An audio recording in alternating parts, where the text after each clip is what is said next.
Boa tarde, pessoas maravilhosas e incríveis deste Instagram. Desapareça por 6 meses e apareça irreconhecível. Não é o meu caso. A gente desaparece porque a gente não tem uma constância para fazer as coisas que às vezes a gente quer fazer, né? Só naquilo que a gente, né, na rotina ali, que vai às vezes engolindo a gente. Mas a gente tá aqui. A gente tá aqui, a gente vai estar abordando um tema que o Senhor colocou no meu coração nesse final de semana, depois de um fim de semana assim, de guerra. A gente pode dizer que foi de guerra. Por quê? Porque treinar filhos é uma guerra. Aí no fim de semana foi uma batalha travada. Com a batalha travada, Cido, não. Eu pago preço. Eu falo não. Não quer pagar preço, você fala assim pra tudo. A mãe legal, sabe a mãe amiga? Nunca fui. Eu também não vou estar ali disposta a ser. Mas a gente segue do jeito que a gente tem, na verdade, né? Embora pareça que não tenha a ver, mas enfim, o Senhor começou com uma frase que eu já falei e que eu já ouvi muitas vezes, que é: ninguém vai vir te salvar, é você por você mesmo. Depois da vida adulta, é a gente pela gente mesmo, ninguém vai vir salvar. E pode fazer, filho, pode pegar as coisas, ninguém vai vir te salvar, é você por você mesmo. Você é o adulto da sua vida. E eu, no ônibus hoje, indo trabalhar, hoje é dia 24 de agosto, indo trabalhar hoje, uma segunda-feira, tá um friozinho, e o Senhor falou pra mim: quem disse isso? Porque daí eu comecei a pensar, né? Realmente, é isso, não tem o que fazer, e é o que a gente tá tendo pra hoje. E o Senhor falou: quem disse? Isso é o que o mundo fala. O mundo prega que você pode, que você consegue, que é na força do seu braço e que é você por você mesmo. Porque se não for você por você mesmo, ninguém vai vir te salvar. Que nem no conto de fadas, que vem o príncipe no cavalo. Realmente, não é como no conto de fadas. Porque não é um príncipe que nos salva, é um rei. E não é no cavalo, é numa cruz. Então vamos lá. Passa a louça aqui na frente. É que coisas na minha frente assim, me atrapalham um pouco para poder falar. E por que você não guardou a louça antes? Porque a gente chega assim já na emoção, na ânsia de falar, né? E aí o que acontece? Eu comecei a analisar biblicamente falando dessa frase. Ninguém vai vir te salvar, é você por você mesmo. Só que a Bíblia conta todas as histórias da Bíblia, se a gente for parar para pensar, todas as histórias da Bíblia vão na contramão dessa frase, né? Que é você por você mesmo ou que não tem ninguém para te salvar. Você vai ter que se virar nos 30. Se eu começar, eu não sei se eu vou ter que dividir esse vídeo em 3 episódios. É que é um podcast, na verdade, eu não avisei. Ai, gente, é que é o primeiro episódio do meu podcast. Podcast convidado de hoje, Espírito Santo. Você não tá vendo ele, gente? Como assim? Espírito Santo, ele é sempre um convidado especial, porque sem ele nem a voz sai. A gente fica gaguejando ali. Sem ele a gente não tem conteúdo, na verdade. Eu só tenho um conteúdo porque ele me dá. Se tirar ele aqui, o que sobra vocês não vão gostar. Ninguém vai. Nem os meus filhos. No caso, talvez esse fim de semana será que deixa pra lá. E aí temos o Dani, convidado sempre ilustre, que ele vai tomar o cafezinho dele agora. Ele não quer aparecer, filho? Não tá afim de aparecer. Então, vamos. Vem, amor. Olha. Oi. Ai, gente. Dá um cheirinho. Só um cheirinho, amor. E aí, indo pras escrituras, porque tudo, eu sou que nem os benaitas. É o povo de Benai que fazia isso? Acho que era. Tudo eu levo pra Bíblia. Tá escrito? Tem fundamento bíblico? Tem uma lógica escrita na palavra? Se tem, a gente segue. Se não tem, a gente, né, retém o que é bom e o que não tem, não é bom, a gente dá uma excluída. E aí, olhando para a história, e aí eu começo com mulheres, né? Porque no meu caso, a espada cortou nesse lado aqui, mulher. Parando para pensar nas mulheres da Bíblia, nós temos inúmeras, mas eu separei algumas aqui para falar. E aí os livros, eu não vou citar o versículo certinho, o capítulo, mas eu tenho certeza que você tem uma Bíblia com você. Se você não tiver, olha, o Google, ele encontra. E aí você tem que estar lendo a sua Bíblia. Glória a Deus. E aí se a gente vai para Ruth. Gente, Ruth, esse vídeo vai ficar bem longo. Isso aqui é um podcast, eu avisei, né? Podcast da Si. E aí, Se coloca uma vinheta. Coloca a vinheta. Editor, DJ, vinheta. Pronto. Ruth. Ruth era moabita, né? Da cidade de Moabe. Casada com o filho de Noemi. O marido dela morre, o marido da Noemi morre, essa família ficou sem homens, e naquela época, mulheres que não tinham ali seus maridos, ou pais, ou irmãos, enfim, uma figura masculina, o trabalho era quase 100% braçal, então realmente essas mulheres ficavam à margem, né? Elas passariam fome, elas morreriam, porque não ia ter uma proteção, não ia ter o ganha-pão. E Ruth, então, decide ficar com Noemi. E caberia essa frase para elas. Agora é você por você mesmo, Ruth, tá? Seu marido morreu. O seu sogro morreu. Então vai fazer o quê? Agora é você por você mesmo. Vamos, vai fazer alguma coisa. E realmente teve um movimento. Ela decide ficar com quem, gente?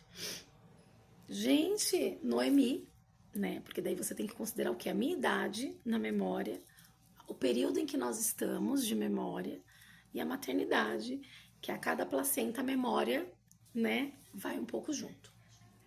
Volta, então, para a terra de Noemi, que é Belém. Olha só, cidade do quê? Do pão. Volta para Belém. No caso, Noemi volta, né? Ruth vai com ela, fica com a sogra, não abre mão de estar com a sogra, e ela declara, agora o seu Deus será o meu Deus.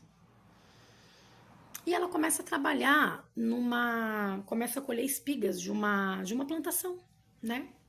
E naquela época, o dono ali da terra orientava ali os colhedores, os segadores, né? Que o que caísse no chão ali com a colheita, ali com o movimento deles, deixasse no chão para as pessoas que precisassem, podia pegar, né? E aí o dono daquela plantação vê Ruth. Ai, gente, essa história vai acontecer comigo. Vê Ruth colhendo. E ele fala para os colhedores dele, para os segadores, deixa que caia. Deixa cair as espigas para que ela possa colher. E ele observou ela, mas Ruth não sabia quem ele era. E aí, em resumo, porque eu tenho outras mulheres para falar, ele era Boaz. Gente, Boaz, quem que é um Boaz? Gente, levanta a mão. Lê a história de Ruth completa. Boaz, ele era o dono daquela terra, ele era um homem rico, e uma mulher viúva, um homem da família poderia se casar com ela, né? Poderia ali remir essa mulher. E aí tinha um parente mais próximo do que ele, porque olha só, ele era parente de quem? De Noemi. Automaticamente parente de Ruth, se tornava parente de Ruth. E ele se interessou por Ruth, né? E aí tinha um outro parente direto, mais próximo. Abaixa, Dani, por favor. E ele vai e fala, olha, a Noemi voltou, só que assim, se você for comprar as terras dela, você vai ter que ficar com a Ruth. E aí o cara falou, não, então eu não quero, então eu abro mão. E era isso que ele queria ouvir. E aí esse parente abre mão. E o que o Boaz faz com Ruth, gente? Ele casa com Ruth. Então, nesse caso, é você por você mesmo? A gente pode estar sonhando com Boaz. Vamos para Raabe agora. A prostituta. Raabe, moradora ali, habitante da terra de Jericó. Deus dá uma direção para Josué, que Jericó seria invadida e era para eles destruírem tudo, porque eles iriam possuir Jericó. E aí, quando Josué manda os espias, a Raabe vê eles. E aí tem todo um alvoroço na cidade, porque descobriram esses espias, né?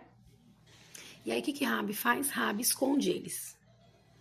Esconde, eles conseguem ver tudo certinho da cidade, mas eles ficam escondidos para não serem mortos pelos habitantes de Jericó. E aí eles agradecem, nessa deles agradecer, ela fala, olha, se vocês invadirem aqui, poupa a minha vida e a vida da minha família. E aí houve uma promessa de que ela seria poupada, porque assim, naquela época, quando se invadia uma cidade, eles matavam as pessoas, as mulheres e as crianças se tornavam ali. Às vezes matava todo mundo, ninguém se tornava escravo. Mas tinha essa, ou matava todo mundo, ou se tornava escravo, enfim, ela fala para que ela e a família dela seja poupada. E um dos espias fala, então deixa um cordão ali de escarlate, um cordão vermelho, roxo. Escarlate é vermelho ou é roxo? Escarlate é vermelho. Porque tem a música Purple Rain, que daí é o Purple. Silene, mas ainda é uma coisa já do mundo. Mas volta. Tá, escarlate vermelho, penduradinho, para eles saberem quando invadir, não invada a casa dela. Uma prostituta. Uma prostituta. Uma prostituta, que daí você poderia usar essa frase com ela. Agora é você. Você é adulta. Se vira sozinha. É você por você mesma. Ela foi poupada e adivinha... Não, Ruth e Raabe, adivinha de qual linhagem elas fizeram parte? Adivinha?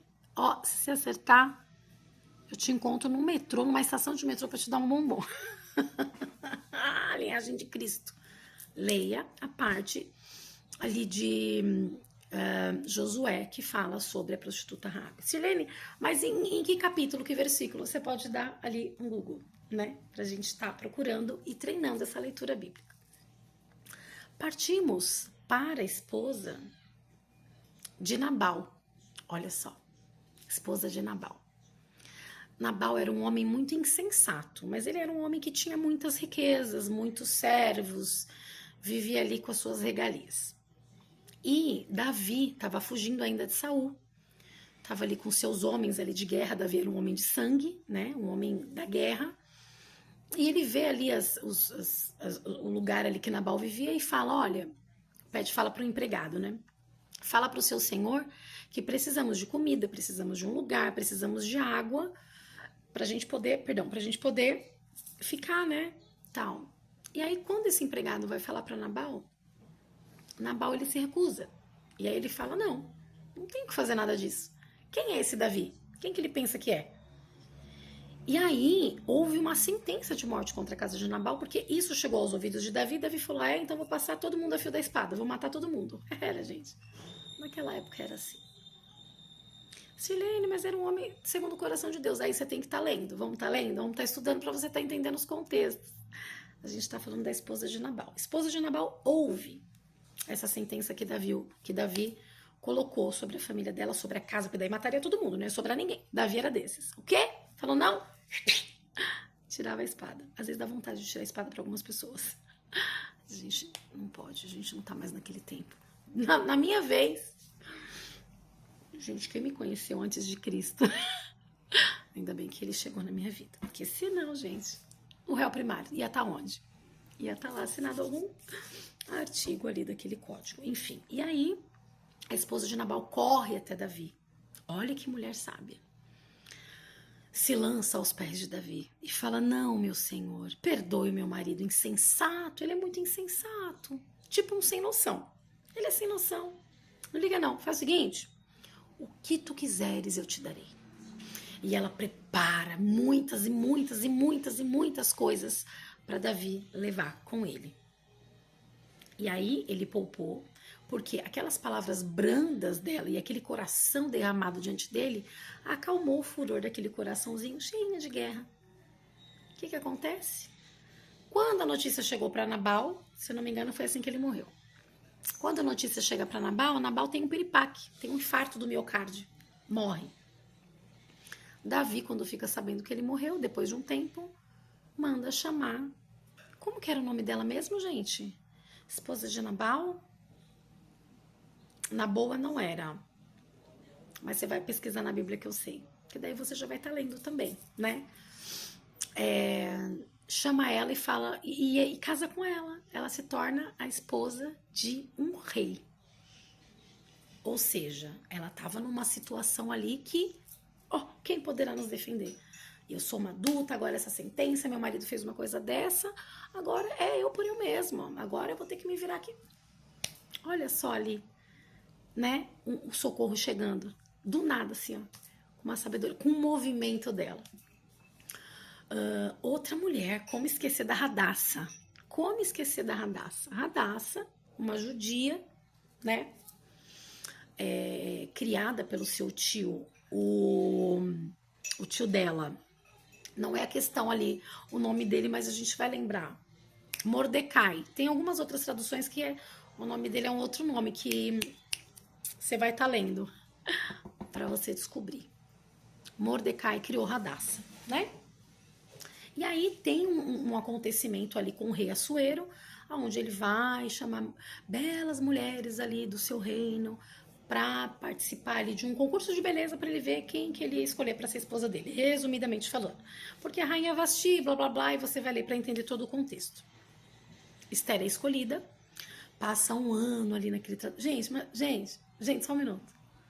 Um ano ficando, cuidando da beleza, que ela já era bonita, cuidando da beleza. Um ano, gente. Gente, um ano no spa eterno, num rei, num palácio.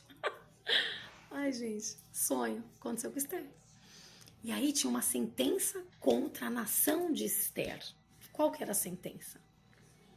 A sentença era matar todo mundo, os judeus. Olha os judeus aí, mais uma vez, né? Galera querendo matar o povo de Deus. Eu aviso ou você avisa? E aí o que aconteceu? Ela fica ali insegura, porque aí ela se casa, ela se torna realmente a rainha, só que até a rainha, para se apresentar diante do rei, precisava de autorização, precisava ser convidada, na verdade, precisava ser chamada. Não era por vontade própria que ela ia, era se o rei chamasse. E passado um tempo, o rei ainda não tinha chamado ela para se apresentar diante dele. E uma pessoa que se apresentasse diante do rei sem ser chamada, sem ser convidada, sem autorização, poderia ser morta, né? Se ele não levantasse o cedro, poderia ser morta, ali decapitada, algo do tipo. E ela tem uma insegurança, ela sente um medo. E ela fala pro tio dela. E o tio dela fala: quem sabe para um tempo como este não fostes chamada? Porque se você não fizer, o nosso povo será salvo por alguém. Mas era para você fazer. E aí ela, opa, só um minuto então. Se coloca diante do rei. E ele vê favor nela. E ele levanta o cedro. Ah, gente. Assuerinho lindo. Um rei. Casou com quem? Com uma judia. Qual era o nome dessa rainha, gente, que se tornou rainha? Radassa. Gente, rainha Esther. Olha que linda. Mataram o povo judeu? Não mataram. Houve socorro? Houve socorro. Houve um movimento? Houve um movimento. E aí, para fechar esse capítulo, onde eu quis abordar só as mulheres, tem a mulher que foi pega em adultério. Pela lei mosaica, ela poderia ser morta por apedrejamento. Quem que estava na cena? Quem estava na cena, gente? Ele. Ele estava na cena. Ele que é em si o amor encarnado, o verbo estava na cena. E aí ele fala, ele vai fazer um desenho ali na terra, ele fala, ó, aquele que não tiver nenhum pecado, por favor, atire a primeira pedra. Ó, ninguém te acusou, mulher? Então vá e não peques mais. E aí, quando eu cheguei nessa mulher analisando, porque daí eu queria arrumar desculpas para que não houvesse. Não, porque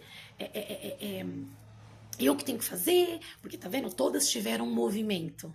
Umas estavam trabalhando e foram encontradas, outras estavam num movimento ali de guerra, ajudando outras pessoas e foram encontradas, foram remidas.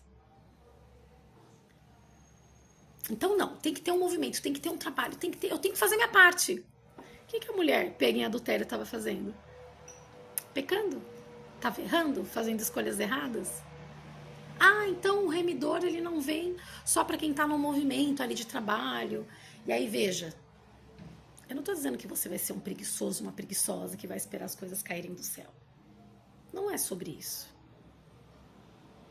É sobre não sermos cruéis conosco, com a gente mesmo. Sabe a misericórdia, a graça que a gente derrama na vida das pessoas? É a gente começar a usar com a gente também.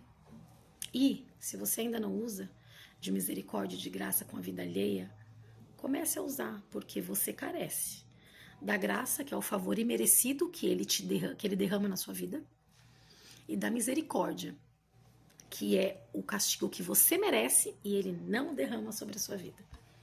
Né? Que sejamos misericordiosos e graciosos com as pessoas, mas que a gente também seja assim conosco. Porque existe esse movimento de que você tem que fazer, você tem que correr atrás, e é lógico que você tem que correr atrás. Não é sobre você ficar ali na preguiça, porque Provérbios não fala do preguiçoso? Ó, preguiçoso! Né? Você quer que eu só enfie o bocado na sua boca? Quer que eu mastigo também? Vá até com a formiga? Ó, preguiçoso. Não é sobre preguiça. É sobre você parar de achar que você é um adulto e que agora é você por você mesmo. Por que não? Nós temos um remidor. Sabe o que significa remidor? Aquele que paga a sua dívida. Existe um remidor que paga pelos nossos pecados, que paga pela nossa dívida. Mas não só o que já foi feito, que no próximo capítulo a gente vai abordar essa parte, mas sobre agora, sobre os dias atuais, sobre a sua rotina, sobre o seu ordinário, sobre o seu dia comum, sobre a sua vida comum, do lar, do trabalho, dos filhos, do profissional que você é. Ele chega no seu dia comum, no seu dia ordinário, e faz o extraordinário. Ó, quantos exemplos. Então, vamos ter cuidado com as frasezinhas que a gente ouve de efeito motivacional ali, de coach, de tantas outras ideias que faz até sentido. Fala, uau, realmente, vamos pra cima com que força. Fui fazer agora um check-up, uma anemia que eu vou ter que tomar o ferro aqui na minha veia, de tão que tá assim, tão boa. Nem um comprimidinho de sulfato ferroso vai estar adiantando. A gente tá indo na força de quem, gente? Você não tá tendo nem ferro no organismo pra... Ai, gente. Tem a santa da paciência, né? Então tá, vai ser cortado. Porque, 22 minutos. Será que vai dar pra colocar no Instagram esse vídeo? Eu já não sei. Mas vai ter a segunda parte. Que Deus te abençoe em nome de Jesus. Não desanima quando a desesperança bater na sua porta, porque ela bate. Gente, o tempo da espera faz a gente se tornar pessoas que a gente nunca imaginou na vida. Mas haverá remissão. Ele vai levantar um remidor para sua vida, para minha vida. Não ouviu um amém? Glória a Deus. Um aleluia? Aleluia. Beijo, até a próxima. Olha, Silene toda blogueirinha. Será, gente, que eu vou viralizar? Será? Será que o meu remidor vai me encontrar aqui no Instagram? Para, depois você não sabe cortar as coisas que você fala, porque eu não sei editar vídeo.